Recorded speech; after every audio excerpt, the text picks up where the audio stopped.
took 24 million quid out of the club about 2 months ago. We've got now a decrepit, rotting stadium that is, to be fair, second rate when it was the best stadium in the world 15, 20 years ago. You've got a football project where they haven't got a clue. You've put bankers in charge of the football club, not making football decisions. They've not appointed a sporting director, right? We can look at the players all you like, but there are that many big things that need to be put right first. They've got to show up and basically face the music. Now's the time. British billionaire Sir Jim Ratcliffe wants to buy a stake in Manchester United with a view to taking full control if the club is for sale. One source has told us he's serious about owning the club and former players would be involved in any potential offer. The development follows reports that the Glazer family are considering selling a minority stake in the club.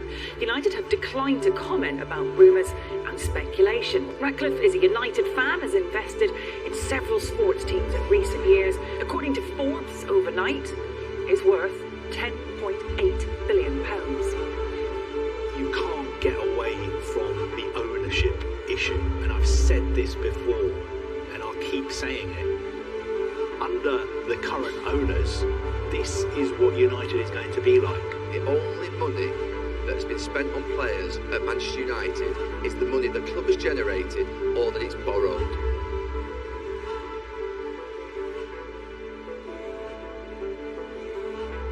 We have seen many anti-Glazer protests at Old Trafford down the years, and this was one of the biggest. Tens of thousands of United supporters pouring down Sir Matt Busby Way. This protest organised by the 1958, one of the Manchester United supporters groups.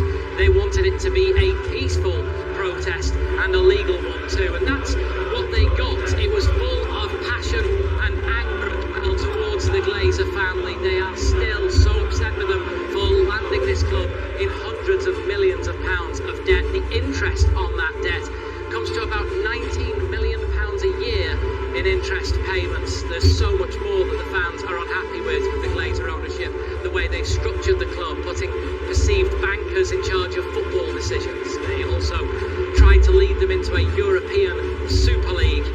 And of course, this is the only club in the Premier League which pays its owners dividends.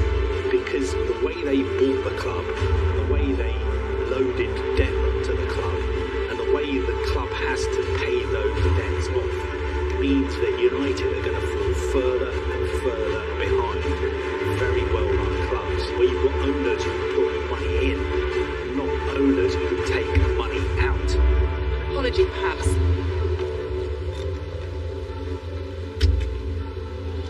The fans just customers to you, Mr. Glazer.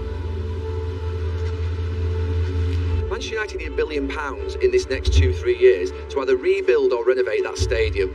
They probably need another £500-600 million for training ground and other infrastructure projects and football investment. They've only got £40-50 million cash left in the bank. They were cash rich 3 years ago. They had £350 million in the bank. They've no longer got that money in the bank. Something is going to have to give soon, very, very soon.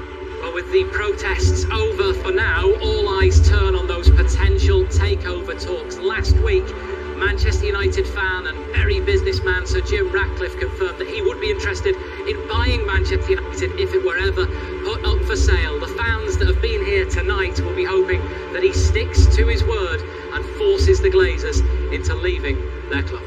And he's always said that he was potentially interested in buying United if they were put up for sale. And that has now been confirmed. He said that, look, this is not about money as far as Sir Jim is concerned. It just feels like the time is right for a reset at Manchester United.